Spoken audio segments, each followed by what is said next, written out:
of state and government, Your Excellency Musa Faki Mahamat, Chairperson of the African Union Commission, Your Excellencies, members of the Executive Commission, it is a real honor and a pleasure to have this opportunity. Now that we have come to the end of our summit, we now have the opportunity to reflect on the journey that we have traversed.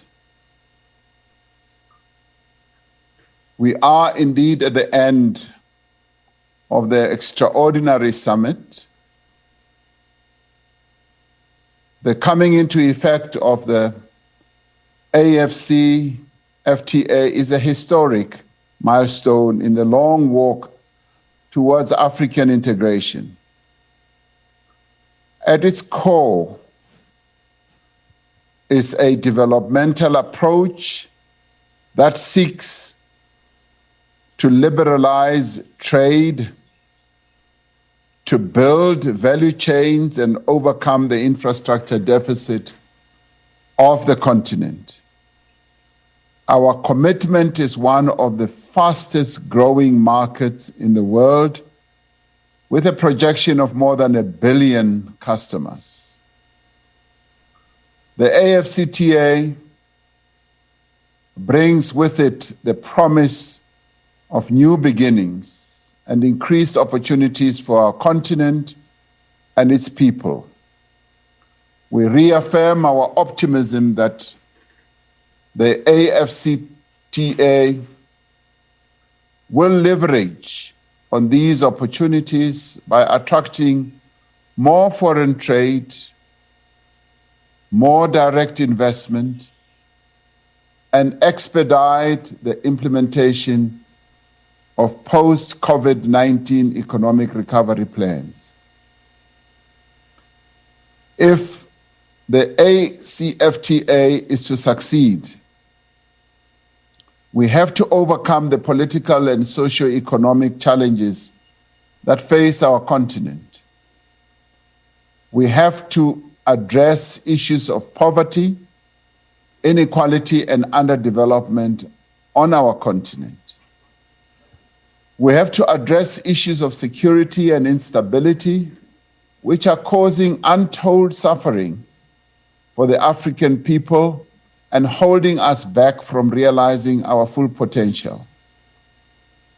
We have to renew our collective commitment to realizing the aspirations of the African Agenda,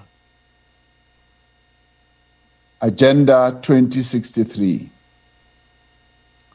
And we should not waver in our resolve to meet the Sustainable Development Goals by the end of this decade.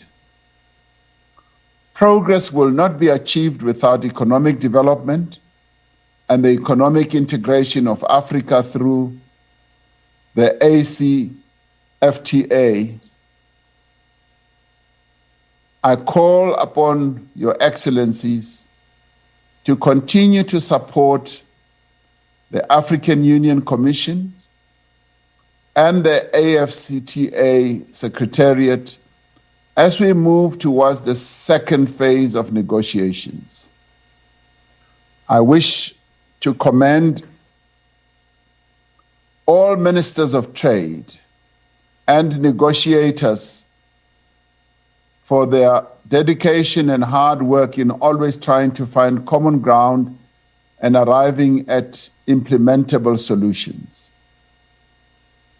It was Nelson Mandela who reminded us that after climbing a great hill, one only finds that there are many more hills to climb.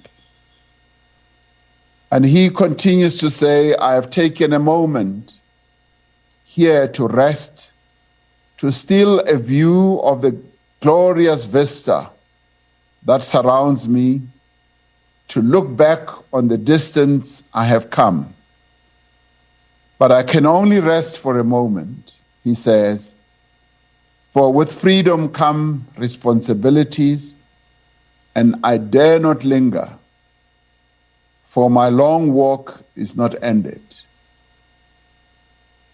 This is so descriptive of where we are, because this extraordinary summit has given us a moment here to rest for a while, but it has also given us a moment to still a view of the amount of work that we have achieved. It has enabled us to look at the decisions that we have taken, to look at the declaration, the Johannesburg Declaration, just to inform us that we have traveled a long distance.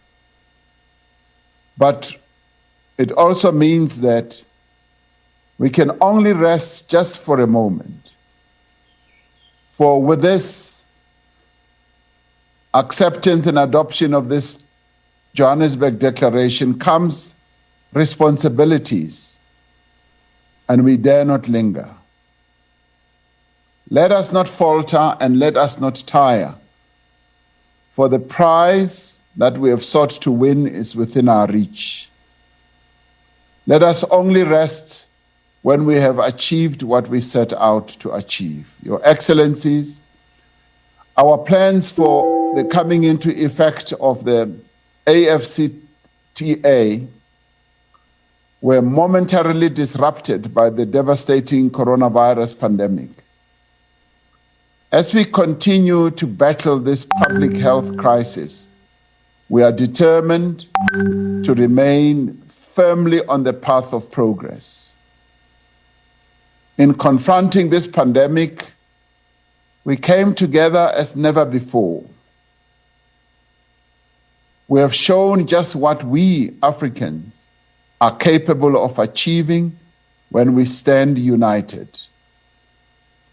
Let us, in the same spirit of unity and solidarity, take forward the coming into effect of the AfCFTA and drive the post-pandemic economic recovery effort. I thank you all for your attendance and for all those who have made this virtual session of the African Assembly possible. I now have the honor and the pleasure of declaring this 13th extraordinary session of the Assembly of the Heads of State and Government on the African Continental Free Trade Area officially closed. I thank you for your attendance, and you may go home now after this long day at work. Thank you very much. The meeting is adjourned. Thank you.